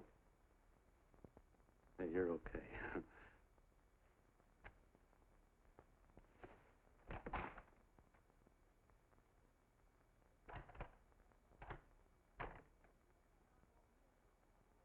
This John Doe meeting is going to be one of the biggest things that ever happened. Why, they're coming from all over. Trains, boxcars, wagons. Look out! Hello, bodyguard. Hey, had your dinner yet? What's that? Oh, that's all right. Look, no, go ahead and have your dinner. Wait a minute, John.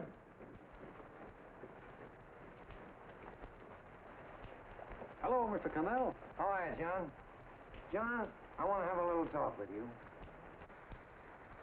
What's the matter? Are you falling? Come on. Hey, Ball. Oh, quiet. Say, tell me something. Did you read the speech you're going to make tonight? No, I never read the speeches before I make them. I get more of a kick out of it that way. It's just exactly what I thought. Beanie, go on down to the office, tell Pop to give you the speech. There's a copy on my desk. Gee whiz, boss, you know Mr. Norton told me not to leave him, not even for a minute. Go on. We'll be at Jim's bar up the street. You're a nice guy, John. I like you. You're gentle. I always like gentle people. Me, I'm hard. Hard and tough. I gotta use it for hard people. Gotta be gentle to suit me. Like you, for instance.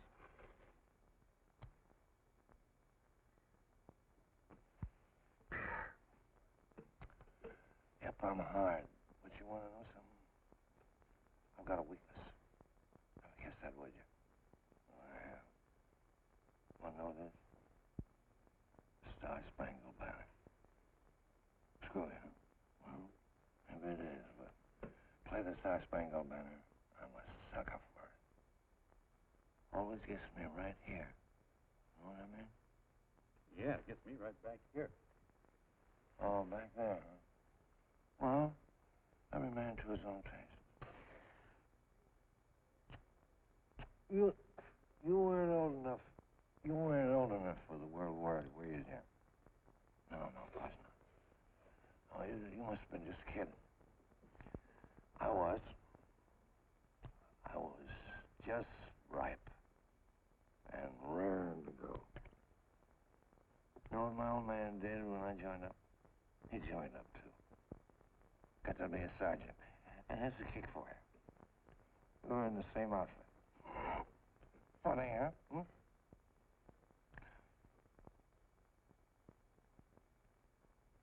He was killed, John. I saw him get it. I was right there, and I saw it with my own eyes.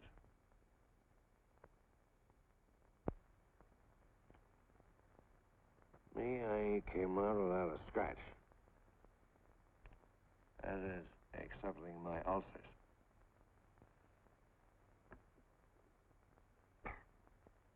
We should be drinking milk, you know. This stuff is poison. Hey, Tubby. Yes, Mr. Cannell? What do you say, huh? All right. Yep, I'm a sucker for this country. I'm a sucker for the Star-Spangled Banner, and I'm a sucker for this country. I like what we got here. I like it. I guy can say what he wants and do what he wants without having a bayonet shoved through his belly. And that's all right. You betcha. Man, we don't want anybody coming around changing it, do we? No, sir. When they do, I get mad. I get boiling mad. Right now, John, I'm sizzling. I get mad for a lot of other guys besides myself. I get mad for a guy named Washington, and a guy named Jefferson, and Lincoln. Lighthouses, John. Lighthouses in a foggy world. You know what I mean? Yeah, you bet. Listen, pal. This fifth column stuff is pretty rotten, isn't it? Yeah, it certainly is. And you'd feel like an awful sucker if you found yourself marching right in the middle of it, wouldn't you? You. Of course, you wouldn't know it because you're gentle. But that's what you're doing. You're mixed up with a skunk, my boy. A no-good, dangerous skunk. Say, you're not talking about Mr. Norton, are you? I'm not talking about his grandfather's pet poodle. You must be wrong, Mr. Cannell. 'Cause he's been marvelous about the John Doe clubs. Yeah? Say, you're as sold on this John Doe idea, aren't you? Sure. Sure. I don't blame you. So am I. It's a beautiful miracle. A miracle that can only happen right here in the good old USA. And I think it's terrific. What do you think of that? Me, hard-boiled Cannell, and I think it's plenty terrific. All right. Now, supposing a certain unmentionable worm whose initials are DB was trying to use that to shove his way into the White House so he could put the screws on, so he could turn out the lights in those lighthouses. What would you say about that, huh? Nobody's going to do that, Mr. Cannell. They can't use the John Doe clubs for politics. That's the main idea. Is that so? Then what's a big political boss like Hammer doing in town? And a labor leader like Bennett? And a lot of other big shots is up at DB's house right now. Wolves, John. Wolves. Waiting to cut up the John Does. Wait till you get a gander at the speech you're going to make tonight. You're all wet. Miss Mitchell writes those speeches. Nobody can make her write that kind of stuff. They can't, huh? Who do you think writes them? My Aunt Emma? I know she writes them. Gets a big bonus for doing them, too. A mink coat and a diamond bracelet. Don't write them. Why, that gold-grabbing dame would double-cross her own mother for a handful of Chinese yams. Shut up. If you weren't drunk, I'd... Hey, boss. Here's the speech, boss. Hey, go on and read it, John, and then start sucking. Hey, wait a minute, Mr. Doe. Tubby? Yes, sir. Better bring me a glass of milk. I'm smoking too much. Yes, Charlie? Got everything all set? Fine. John Doe been taken care of? Good. How many people do you think will be there? 15,000? Oh, my, that's fine. Now, listen, Charlie.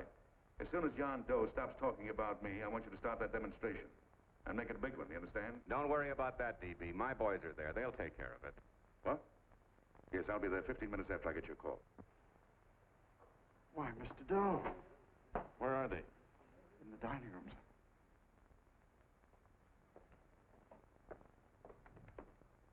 Now, gentlemen, I think we're about ready to throw that great big bombshell. Yeah, well, it's about time.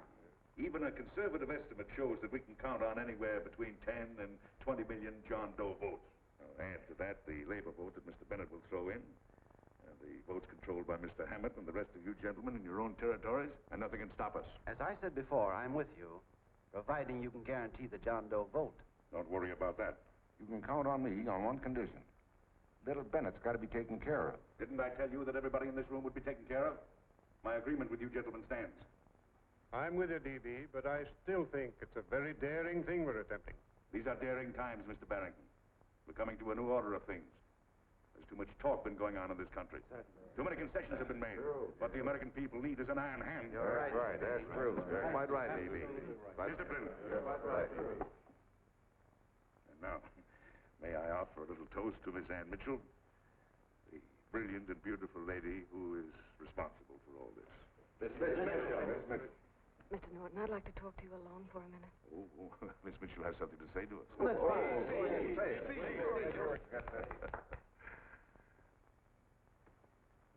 Hello?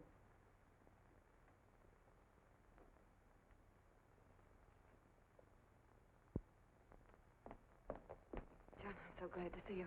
I was terribly worried. Did you write this? Yes, I did, John, but I had no idea what was going on. You didn't? No. That's a swell bracelet you're wearing. John, why aren't you at the convention?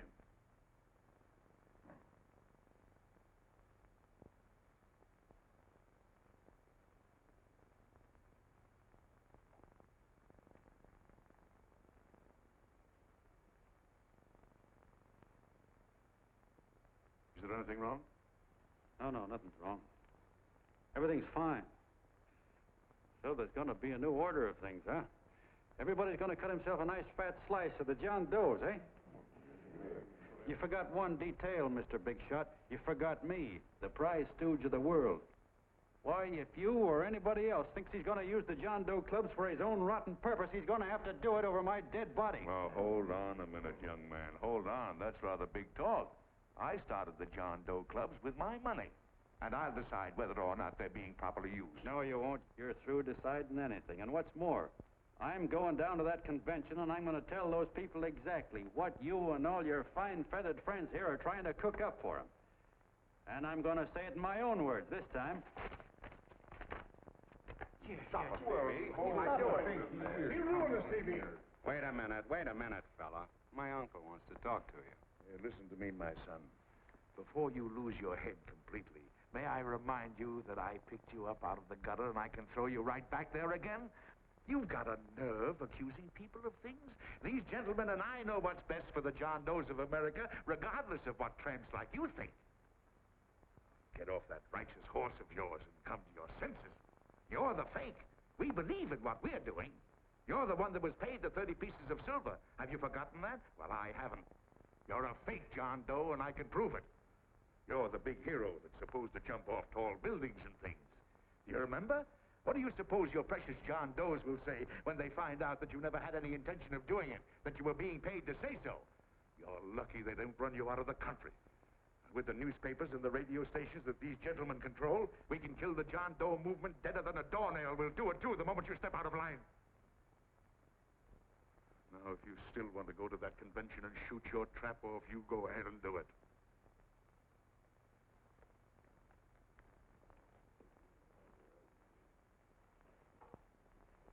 You mean to tell me you try to kill the John Doe movement if you can't use it to get what you want? You bet your bottom dollar we would.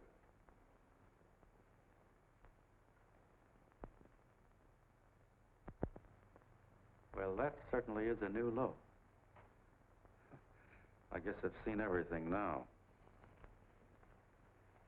You sit there back of your big cigars and think of deliberately killing an idea that's made millions of people a little bit happier.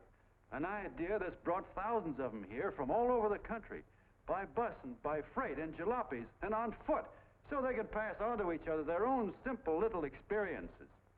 Why, look, I'm just a mug and I know it, but I'm beginning to understand a lot of things. Why, your type's as old as history. If you can't lay your dirty fingers on a decent idea and twist it and squeeze it and stuff it into your own pocket, you slap it down. Like dogs, if you can't eat something, you bury it. Why, this is the one worthwhile thing that's come along. People are finally finding out that the guy next door isn't a bad egg. That's simple, isn't it? And yet a thing like that's got a chance of spreading till it touches every last doggone human being in the world, and you talk about killing it. Why, when this fire dies down, what's going to be left? More misery, more hunger, and more hate. And what's to prevent that from starting all over again? Nobody knows the answer to that one, and certainly not you with those slimy, bollocked-up theories you got.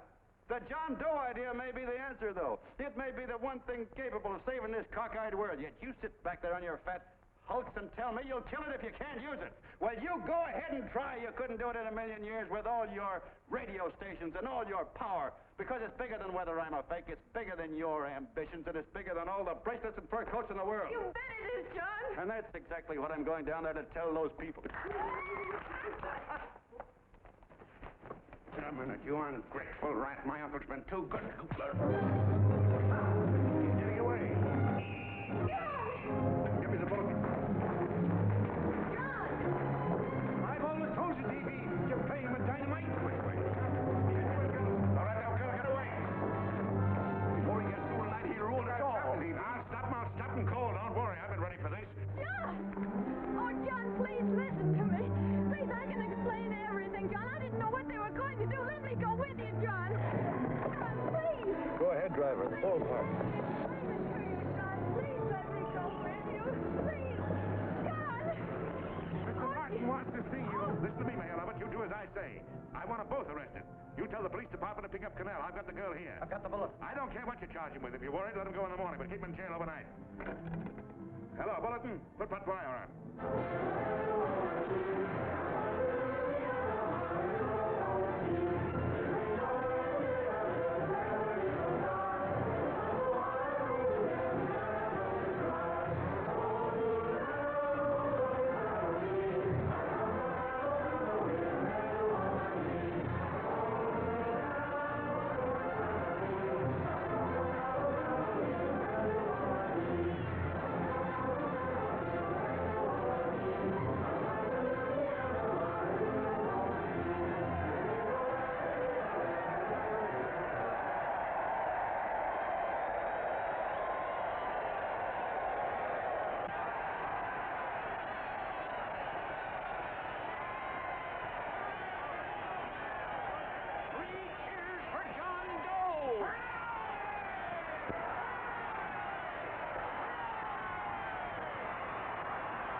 Ladies and gentlemen, let us have a moment of silent prayer for the John Does all over the world, many of whom are homeless and hungry. Rise, please. Everybody rise.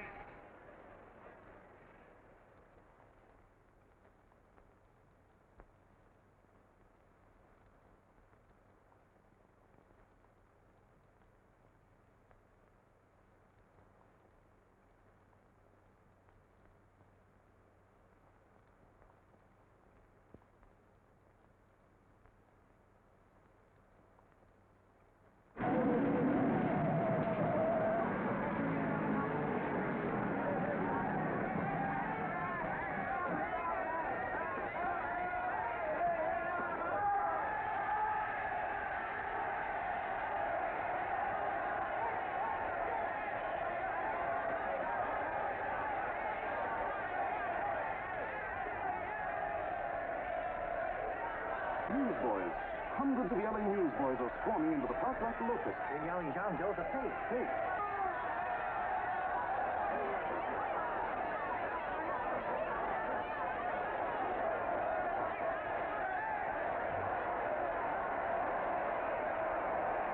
Federal investigation urged by Chamber of Commerce. How could he be a fake? It must be some kind of a gag. A what? A gag. A gag.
lot of suckers, and I'm the biggest of the lot.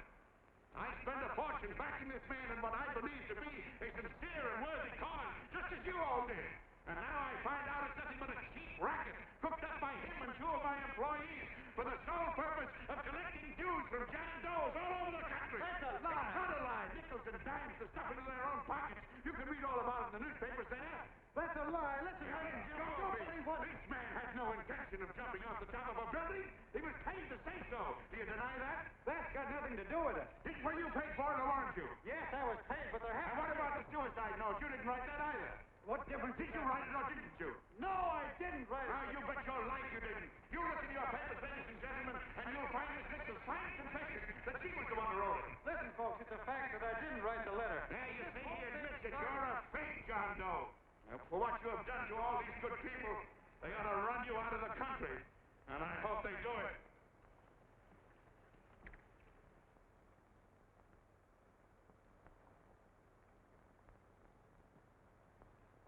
Speak up, John. We believe you.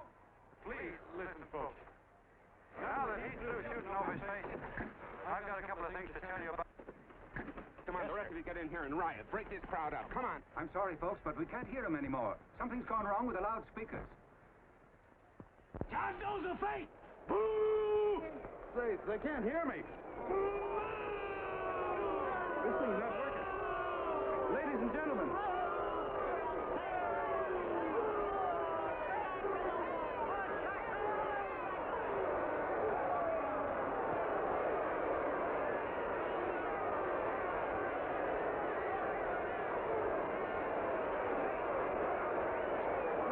This thing's bigger than whether I'm a fake.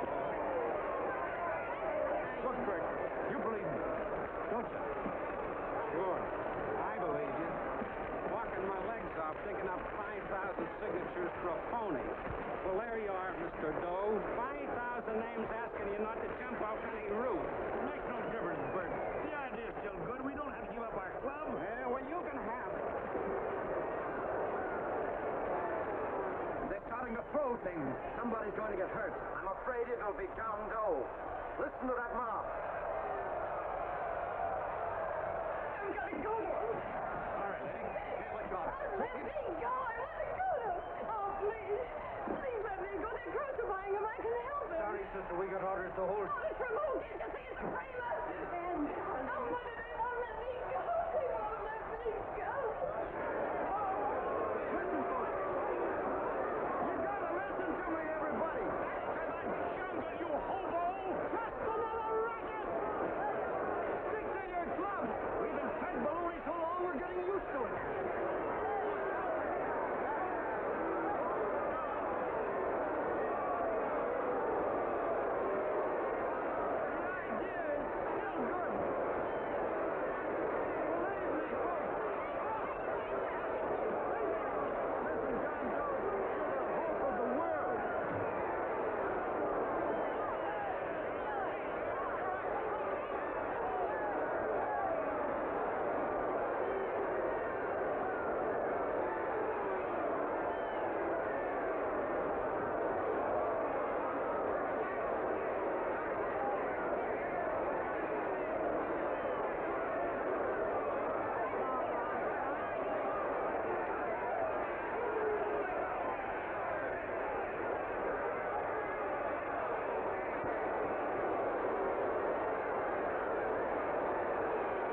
Finally managed to get him out of the park. But if that boy isn't hurt, it'll be a miracle. Ladies and gentlemen, this certainly looks like the end of the John Doe movement. Well, boys, you can chalk up another one to the Pontius Pilots.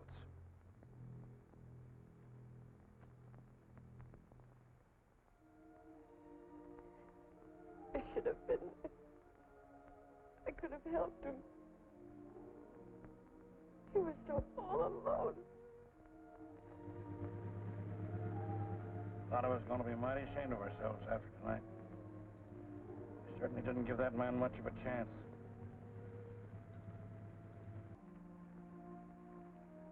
Have some more coffee, Long John? No thanks, Carl.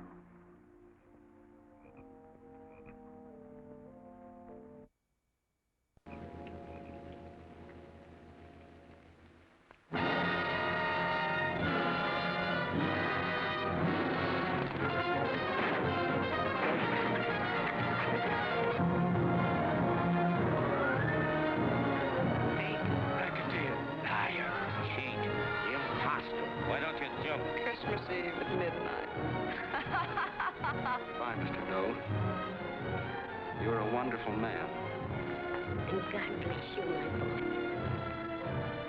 I'll get in there and catch you. You're a fake John Doe, and I can prove it. You're the big hero who's supposed to jump off tall buildings and things. You remember? What do you suppose your precious John Does will say when they find out that you never had any intention of doing it, that you were being paid to say so? Christmas Eve at midnight.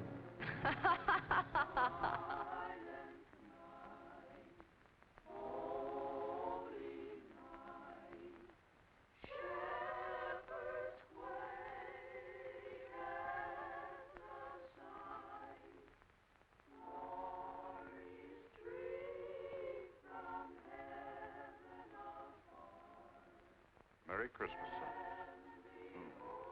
Merry Christmas.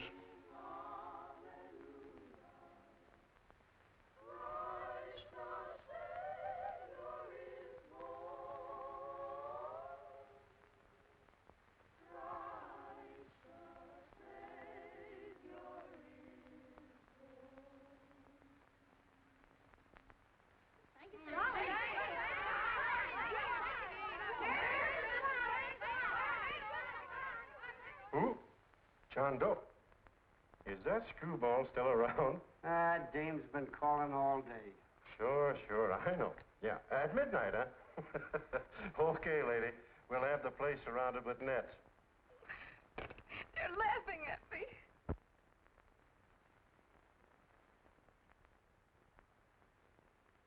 You're a sick girl, Anne. You better take it easy. Whom are you calling now? You called that number not 10 minutes ago. Hello, Mr. Canal.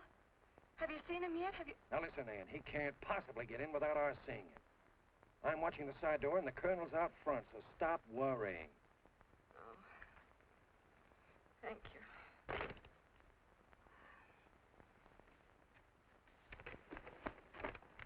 What, Anne? Anne, don't be foolish. If this isn't the craziest, the battiest, the looniest wild goose chase I ever heard of. Shut up, Bert. Sourpuss is right. Yeah, well, if he is, I'm a banana split. That man is going to be on that roof. Don't ask me how I know. I just know, and you know it as well as I do. Sure. I'd like to believe in fairy tales, but a guy that's a fake isn't going to jump off any roof. I don't think he was any fake, not with that face. And anyway, what he stood for wasn't a fake. Okay, honey, okay.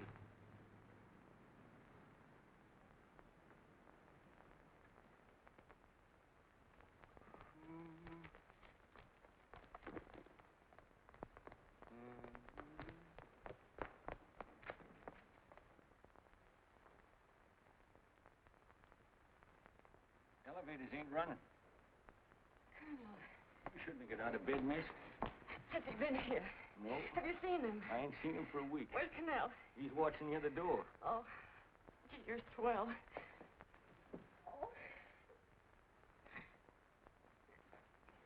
No sense in going up there. I've been here for hours. He ain't here. Let me go, will you?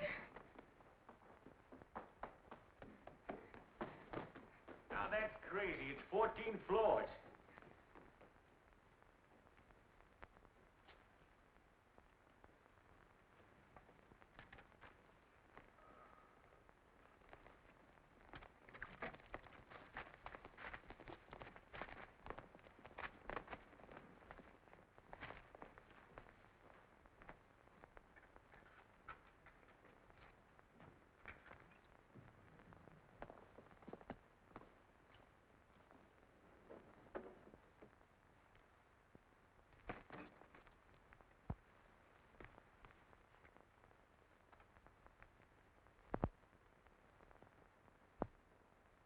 As far as the elevator goes, we got to walk up to the tower.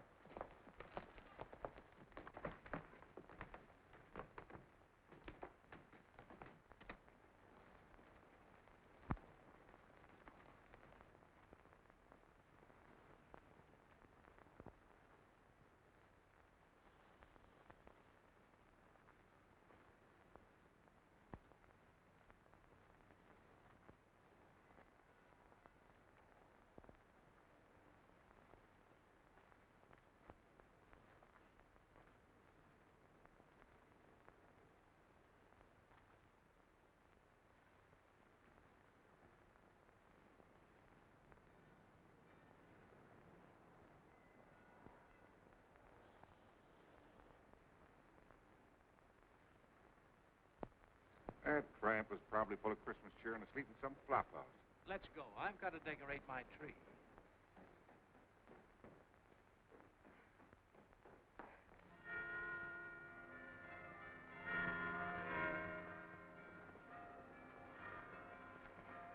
Well, I give up.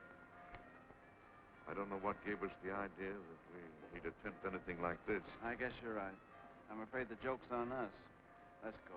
I hope nobody finds out we've been here.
I wouldn't do that if I were you, John.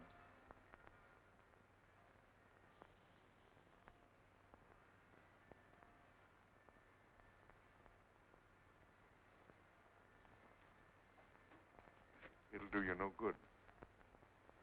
The mayor has policemen downstairs with instructions to remove all marks of identification you may have on your person. You will be buried in Potter's Field, and you will have accomplished nothing.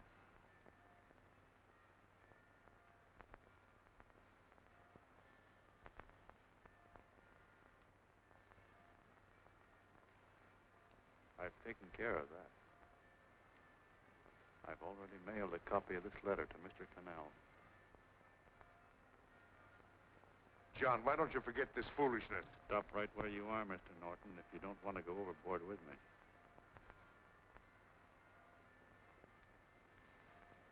I'm glad you gentlemen are here.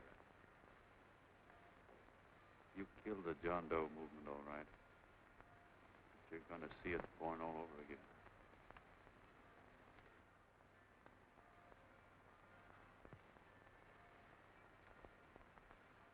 Now, take a good look, Mr. Norton. John! John! Oh, John, no, I won't let you. I love you, darling. Oh, please. Please don't give up. We'll start all over again. Just you and I. It isn't too late. The John Doe movement isn't dead yet. You see, John, it isn't dead or they wouldn't be here. It's alive in them. They catch it alive by being afraid of. That's why they came up here. Oh, darling. Sure, it should have been killed. It was dishonest. But we can start clean now. Just you and I. It'll grow, John, and it'll grow big because it'll be honest this time. Oh, John, if it's worth dying for, it's worth living for. Oh, please, John. Oh. Oh, please, please, God, help me. John, look at me. You want to be honest, don't you? Well, you don't have to die to keep the John Doe idea alive. Someone already died for that one. The first John Doe. And he's kept that idea alive for nearly 2,000 years. It was he who kept it alive in them. And he'll go on keeping it alive forever and always. For every John Doe movement, these men kill a new one will be born. That's why those bells are ringing, John. They're calling to us. Not to give up, but to keep on fighting, to keep on pitching. Oh, don't you see, darling? This is no time to give up. You and I, John, we... Oh, no. No, John. If you die, I want to die, too. Oh, I love you. Oh, John.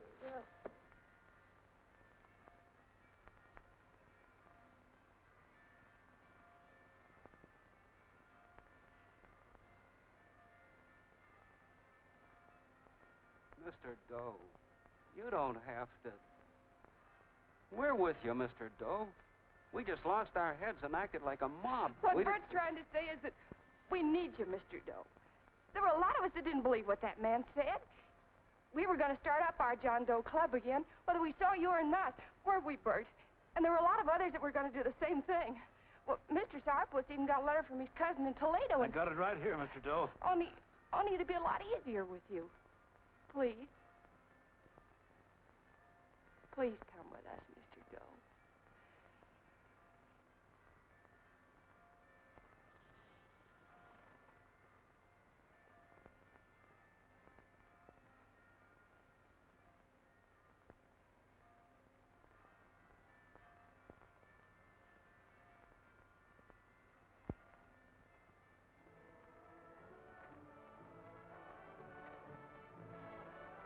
Long John.